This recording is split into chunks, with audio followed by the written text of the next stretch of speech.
du test d'éjection de la capsule Blue Dot, un test primordial pour la sécurité des futurs astronautes qui voleront en bord. Je suis Aureblade, je suis en compagnie de Phoenix aujourd'hui pour vous commenter ce lancement. Bonsoir à tous. Alors tout d'abord, on va commencer à parler de cette capsule. Qu'est-ce que c'est que cette capsule? Eh bien, c'est une capsule qui amènera prochainement des astronautes vers la Station spatiale internationale, qui partira depuis la fusée Hadara. Fusée Hadara qui est le prochain lanceur de hydrogène, un lanceur surpuissant, capable de la réutilisation. Nous avons d'ailleurs une présentation, enfin une animation de cette fusée qui va bientôt démarrer et qui va nous permettre de voir à quel point ce lanceur est extraordinaire sur bien des aspects.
Voilà, il s'agissait d'Adara. Maintenant, vous voyez à quoi elle ressemble, vous voyez ce mastodonte que c'est. Alors, pour vous donner un ordre de grandeur, cette fusée mesure, avec sa version coiffe, 84 mètres de haut pour 5 mètres de diamètre et peut envoyer 31 tonnes en orbite basse, ce qui est largement suffisant pour envoyer cette capsule. Et le premier étage est réutilisable.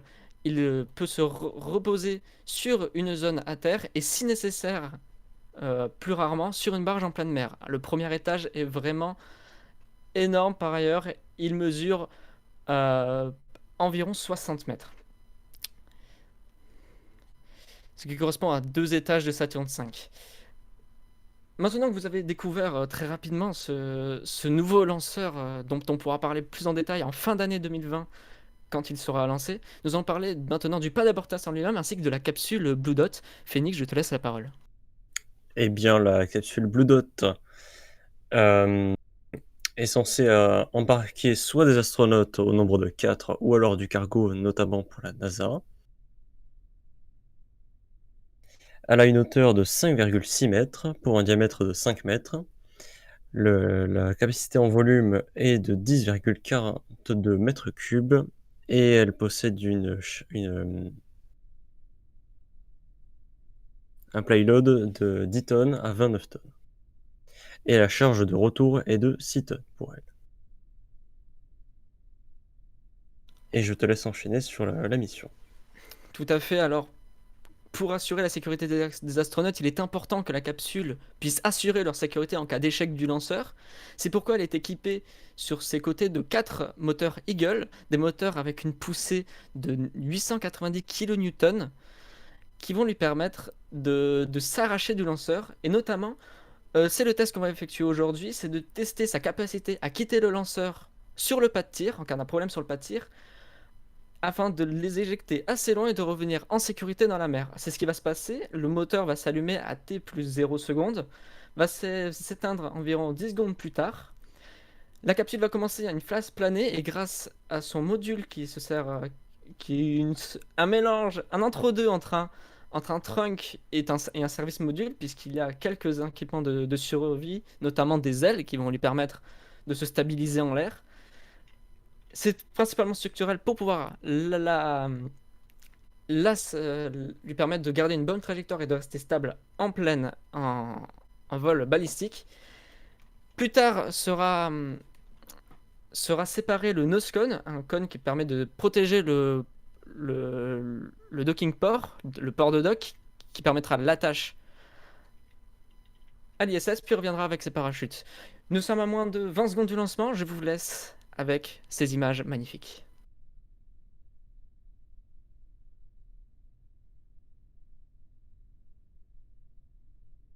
Cinq, 4, 3, 2, 1, 0. Aborte.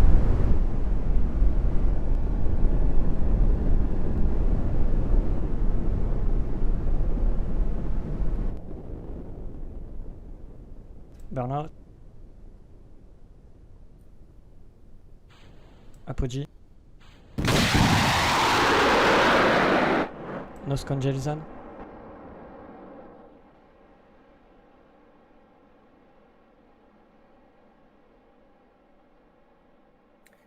Et nous avons le début de l'émission. Tout s'est bien déroulé, la phase propulsive s'est bien déroulée et nous allons rencontrer la phase de déploiement des parachutes. On les voit, les premiers parachutes et drop chutes qui permettent de ralentir la capsule en premier temps. Et nous avons le déploiement des drop chutes qui a été annoncé. Nous avons une petite erreur sur la télémétrie, mais nous vous donnons les informations directement. On voit en dessous ce module qui a permis de stabiliser la capsule pendant sa propulsion ainsi que son vol balistique, pendant que les drop chutes se déploient complètement. Le ralentissement commence réellement. Ce module de stabilisation va maintenant s'écraser en mer. Pendant que les drop chutes se sont coupés et ont laissé place au main chute deploy, on l'a entendu. Il s'agit des parachutes principaux qui vont permettre de freiner complètement la capsule pour la faire atterrir en pleine mer. Et pour l'instant, ils ne sont pas à leur taille maximum, ils sont juste en train de se gonfler un peu plus d'air à chaque seconde pour ensuite laisser la capsule atterrir en douceur. Et voilà, ils sont pratiquement complètement déployés. Main chute fully deployed.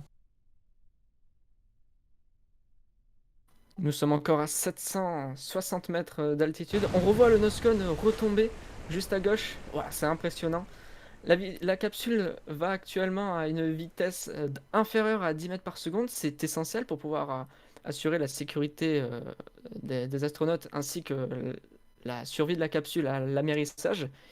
C'est le rôle des parachutes de la ralentir au maximum pour que le choc au contact de l'eau soit vraiment le plus doux possible.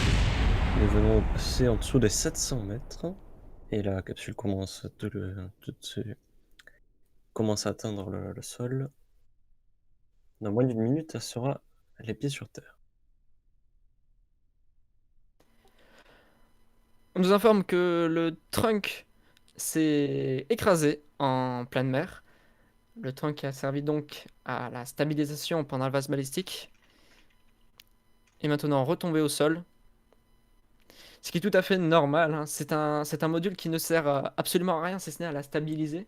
Donc quand il ne sert plus à rien, on le largue. Ça permet de mettre en premier plan le bouclier thermique qui permet d'effectuer la réentrée atmosphérique de la capsule quand elle reviendra de l'orbite.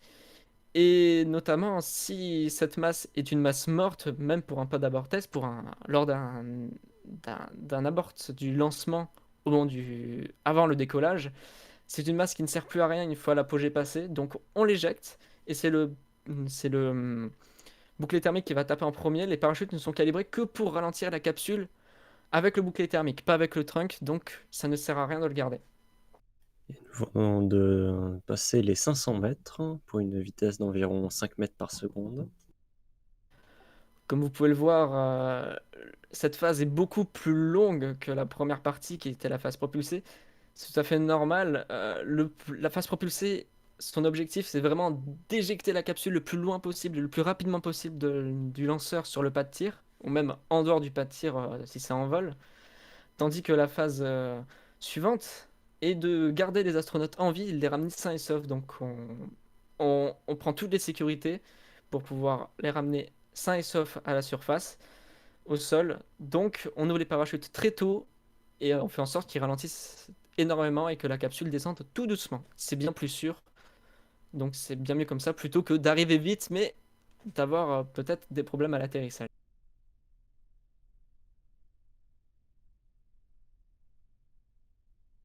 Et nous sommes en dessous des 350 mètres, et toujours pour une vitesse d'un peu moins de 5 mètres par seconde.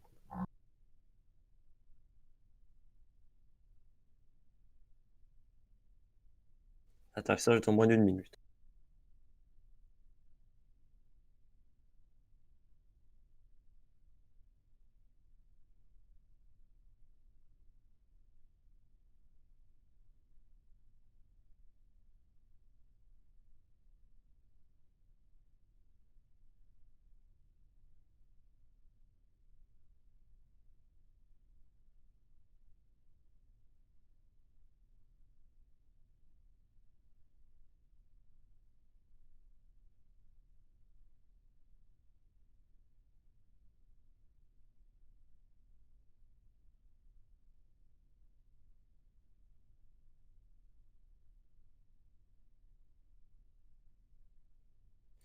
Mon cher Auré, je crois que nous n'avons pas parlé du rôle de cette aborde. Dans quelles conditions serait-il déclenché? Effectivement, on est passé très très vite dessus. Donc, eh bien, pourquoi faire un test d'abort au moment du pas de tir, tandis qu'on voit la capsule redescendre tout doucement? C'est tout simplement en cas de problème lanceur avant le décollage. Un problème lanceur peut intervenir au moment du remplissage des réservoirs, au moment de l'allumage des moteurs, quand la fusée n'est pas encore n'a pas encore quitté le sol. Il est donc important de pouvoir confirmer que même à ce moment-là du vol, la capsule peut bien s'éjecter et ramener les astronautes en vie. Tandis qu'il faut également pouvoir confirmer le fait que même en vol, une fois le décollage effectué, la capsule peut également s'éjecter de la fusée, même en vol. Et tandis que ça Blue y est, Dot splashdown. la Blue Dot vient de effectivement d'effectuer son splashdown, c'est-à-dire son amérissage, ce qui confirme donc la réussite, en tout cas visuelle, de ce test. Il faudra encore euh, analyser les données afin de vérifier que tout s'est bien passé correctement et que ce pas d'abord test est bien effectivement réussi. Nous aurons peut-être dans les semaines à venir les conclusions des experts et des techniciens qui donneront l'autorisation de poursuivre la campagne d'essai. Et jusque-là, nous serons fixés sur l'avenir de cette capsule. En effet, maintenant que la capsule Blue Dot est à Mairie, un bateau viendra la rechercher. Nous n'avons pas de caméra sur les bateaux, donc on ne le verra pas, mais ça va bientôt arriver. Un bateau va venir récupérer la capsule pour pouvoir la ramener sur Terre. Et une fois cela fait, l'analyser, vérifier que tout va bien, que la capsule est intacte, que la mission du coup s'est bien déroulée. Et si c'est le cas, la capsule sera réutilisée sur un lanceur Hadara pour effectuer un in-flight abort test. Alors, on a fait aujourd'hui un pas d'abord test. Cette fois-ci, ce sera un abort test un peu différent puisqu'il ne se fera pas depuis le pas de tir, mais depuis un vol. On va lancer une fusée et au moment du vol, la capsule un abort sera déclenché pour pouvoir vérifier que la capsule, même en plein vol, peut ramener des astronautes en sécurité sur Terre. C'est vraiment important puisqu'un lanceur, on a beau le peaufiner et faire en sorte qu'il soit le plus fiable possible, il faut prévoir le moindre incident, le moindre écart de trajectoire peut être fatal, donc il faut vérifier que cette capsule peut bien supporter cela. Et ça sera le rôle de son futur vol, du moins on l'espère.